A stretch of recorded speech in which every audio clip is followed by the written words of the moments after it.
Are you a new player or returning veteran to City Heroes and wanting more information about the Mastermind archetype or class? I'm Controlled Chaos, and in this video, we're going to talk about just that, the Mastermind archetype.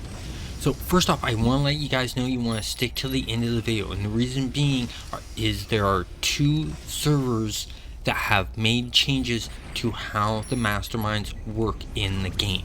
So you want to stick around with that. First off, I want to talk about the overall feel of a Mastermind. They're unique compared to any other MMO. No other MMO lets you have 6 pets at one time, and you can control them individually, which is really nice. Plus, on top of that, you're given a UI element that lets you keep an eye on all of their healths, all of their endurance, and all of the buffs that they have, which is really cool. Now, with that being said, them being unique that way, trying to find something that was an example in comparison to them was a bit hard. There was only one example I could find, and that was in D&D, the pen paper role-playing game. You have the Beastmaster. The Beastmaster lets you have 5 pet companions out at once on the playfield fighting with you, which is really cool. That was the only one I could find. So this is a very rare occasion here. Let's go ahead and let's go over the primary power sets and the secondary power sets. The primary power sets for Masterminds are all based off of you doing ranged attacks, which there are few and far between. There's like 3 or 4 that you get. You may be going, well, that makes your character weak. No, it doesn't, because the rest of those are covered by your pets, summoning your pets, and buffing your pets. You get 3 different types of summons and 2 different pet specific buffs. And you're probably asking yourself, well, that's only 3. Where are the other 3?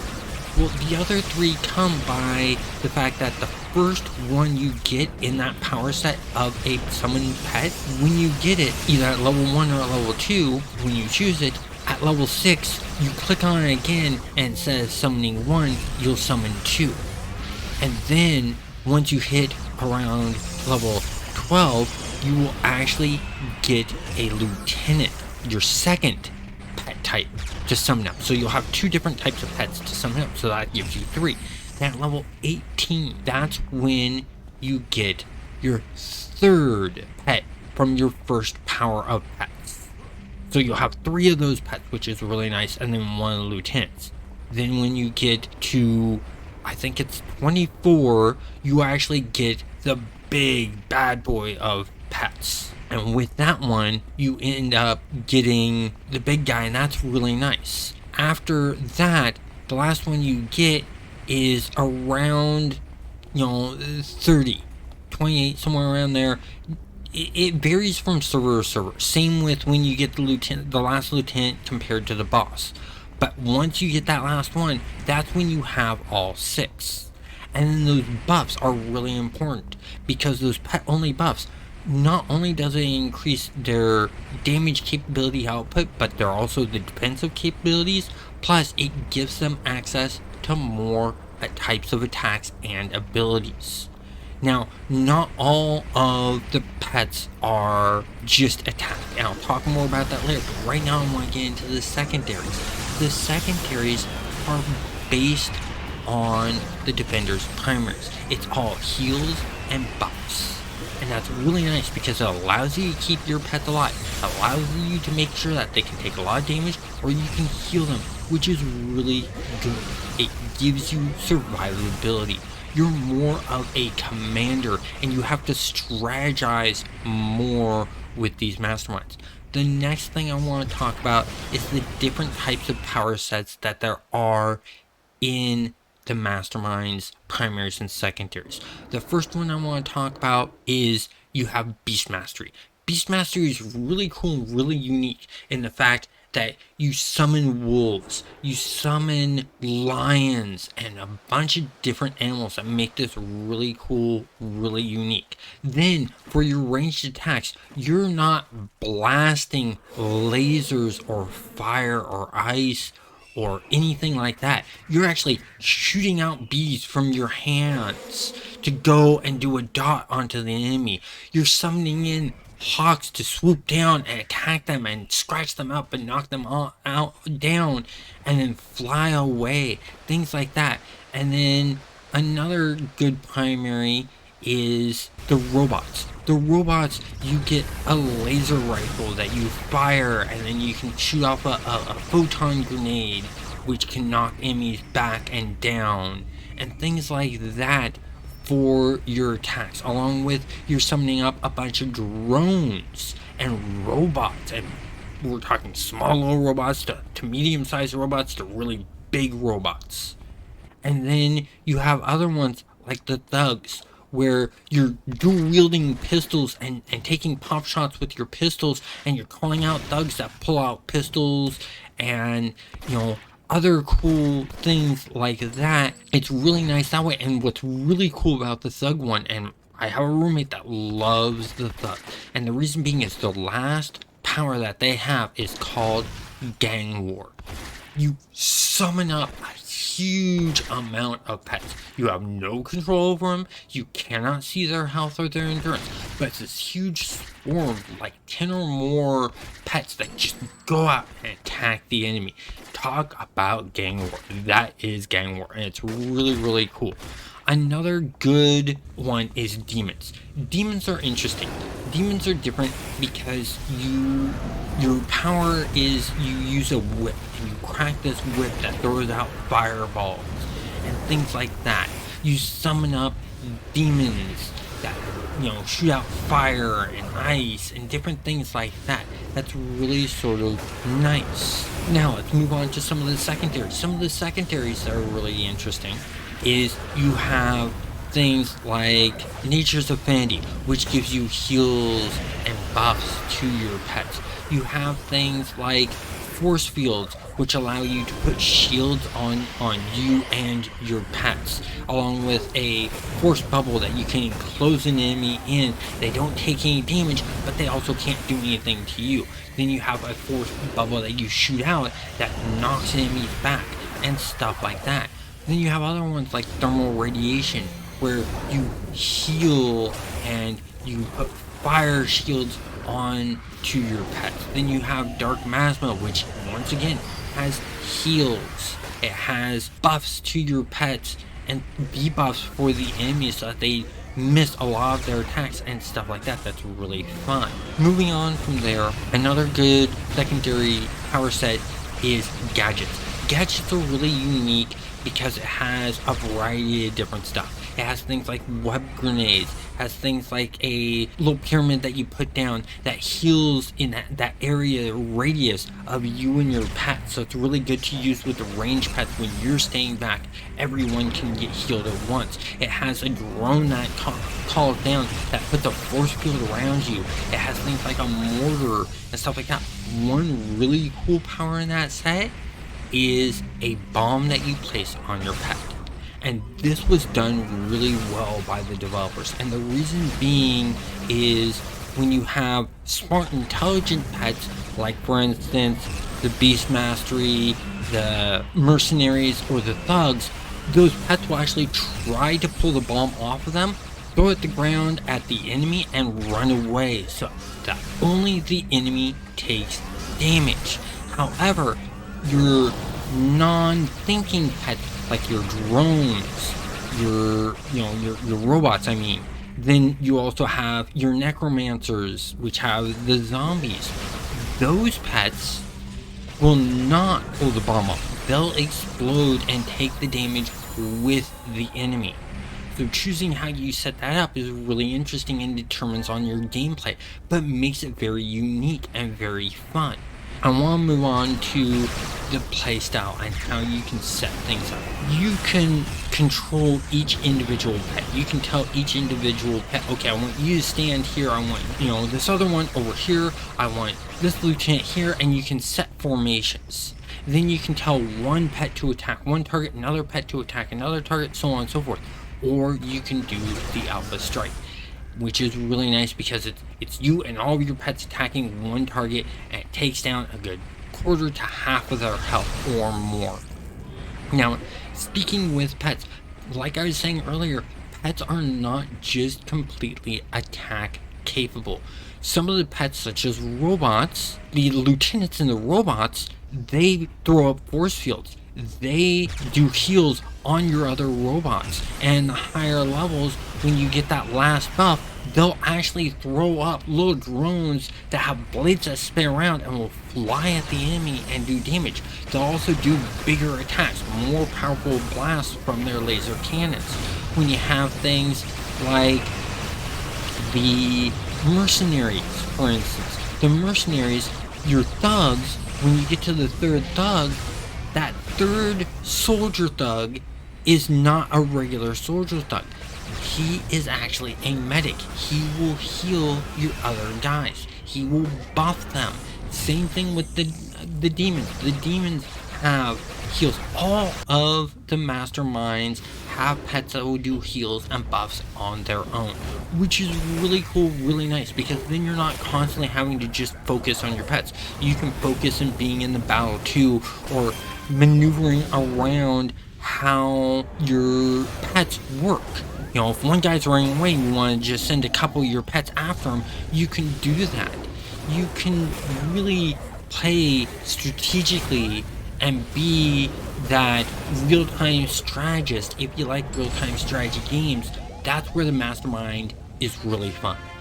If you like that kind of gameplay, you'll love the Mastermind, because you'll get that feel in this game, which just adds to it. It's just awesome. Another thing we need to talk about is enhancements. Enhancements, you want to be sort of careful with. The way I like to do my enhancements is on my attack powers and my pets, I like to put a lot of accuracies and a lot of damages on those. And then for my defenses, I'll go through and put my heals in, my recharge times, my endurance reductions, and things like that, so that those pop a lot quicker.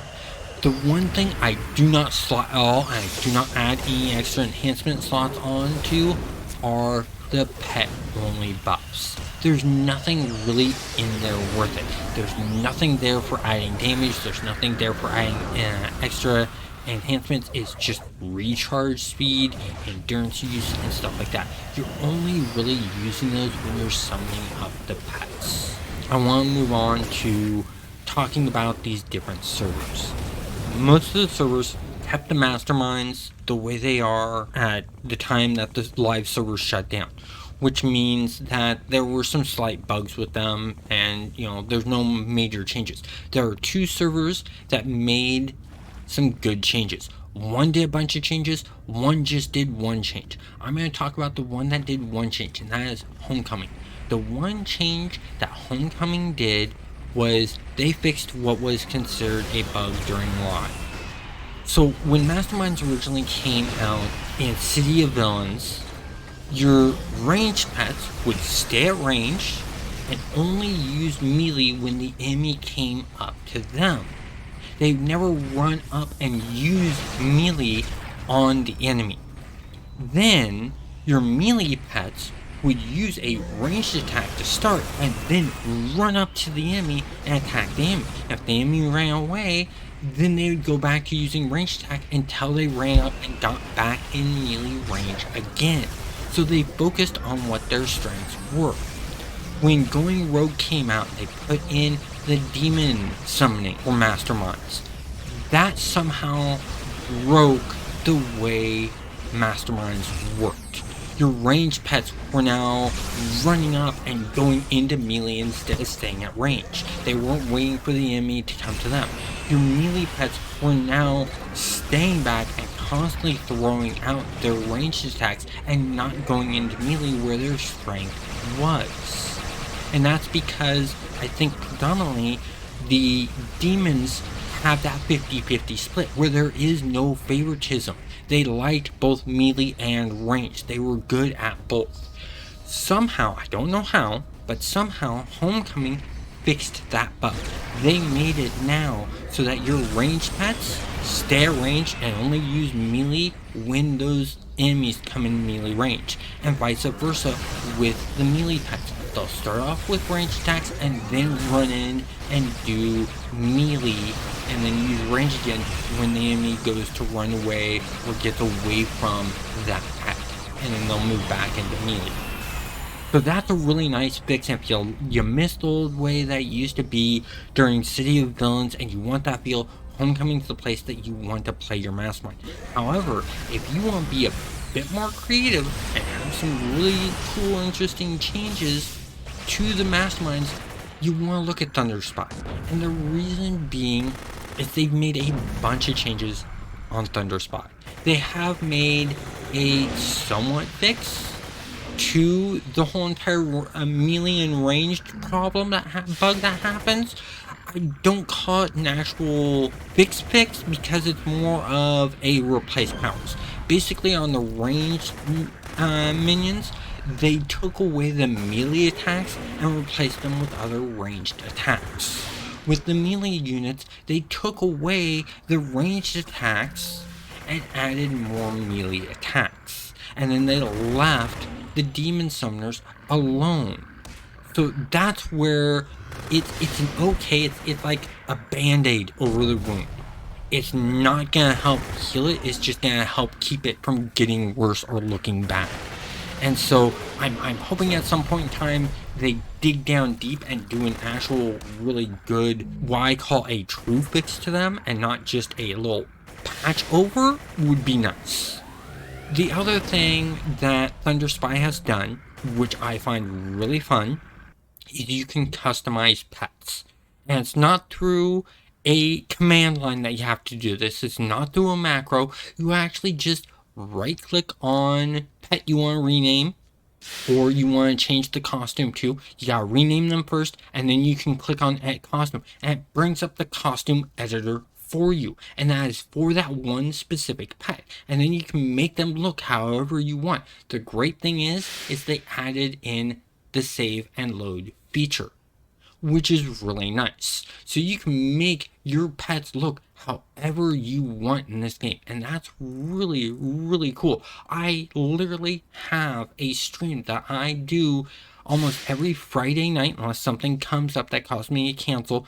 I do a stream specifically for the Masterminds on Thunderspy called the Community Mastermind, where the viewers, you guys, can watch, and when a pet is taken out that has a design, you can then speak up, give a name to that pet, and give a look to that pet that you want, using either a concept or just something purely out of your mind and creative, and I'll go with it. And it's really fun, it's really entertaining, and the great thing is people get invested then. People are interested in seeing what will happen to the pet that they've designed. And sometimes they lose the pet, and you hear this no in chat and stuff like that, but it's all in fun, and we have a lot of fun doing that. There are still more changes on Thunderspy that they have done. There's two more I want to talk about. One deals with the mercenaries. So you know how earlier I was talking about the mercenaries when you summon up the 3 basic soldiers for the mercenary mastermind, and that third one was always a medic? Well, on Thunderspy, they broke that medic off and made them their own power. So now you don't get 6 mercenaries pets, you get 7. So you get 3 soldiers, 2 lieutenants, a boss, and a medic. But they made changes to the medic. They took away the medic's rifle, they took away a lot of their attacks, they gave it a pistol and a pistol attack, and then they gave it a bunch more heal capabilities, which is really nice, really interesting. It still fits with the theme of the soldiers, and fits nicely. They did a good job with it.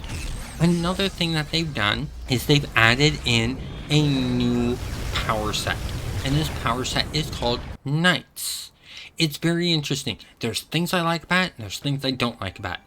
First off, the thing I really don't like about it is they went with a melee feel with it. Your main character uses an axe, and at the time that I played around with them, it had a taunt on them, so you were pulling aggro onto you.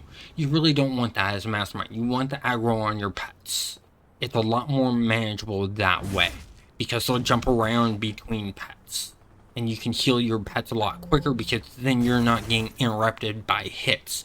But anyways, the next thing is that when you summon up your minions, you start off with archers, then your lieutenants are footmen who use swords, then your final boss guy is a knight, and they use the costume customization to create how these pets look. And the great thing is when you use your buffs on the pet only buffs on these guys, it does like it does some of the others. So on like robots and soldiers, when you put that pet buff on them, you'll see a change in their outfit. The soldiers will gain a helmet and a different looking rifle. Your thugs from the gang mastermind will, or thug mastermind, they'll, instead of pulling out one pistol, they'll pull out 2 pistols. Things like that. The robots will get flashing lights and extra little bits and bobs put onto them.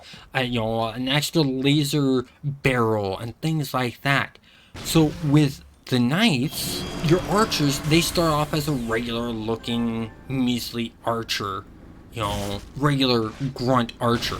But then when you upgrade them, they get more of a hooded ranger type look archer. And same thing with the foot soldiers. They start off with a very basic looking armor, and when you upgrade them, they get a bit nicer armor. So those are a bunch of reasons to play on Thunderspy.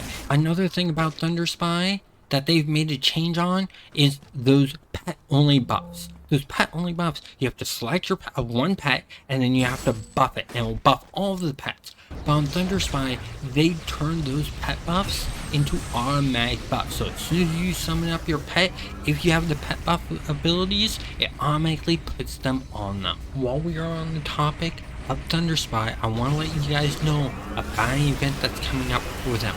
On October 30th at 12 p.m. Pacific Standard Time, there will be a costume contest held by one of the community members. The great thing about this costume contest is it has a great prize to it. The top winner gets a $100 Steam gift card. So if you're interested in doing that, go into Thunderspy, create yourself a character with a really cool costume, be there on October 30th at 12 p.m. Pacific Standard Time. If you want just the default bare bones, the way it was Masterminds when the live servers got shut down, you want to go over places like Rebirth, Unity, and places like that you want to play. That will give you the Mastermind feel that you had before the servers shut down. Now all of them have all the different archetypes. It's just Thunderspy that has that one extra. If you found this video helpful, please hit that like button and subscribe. Have a great day.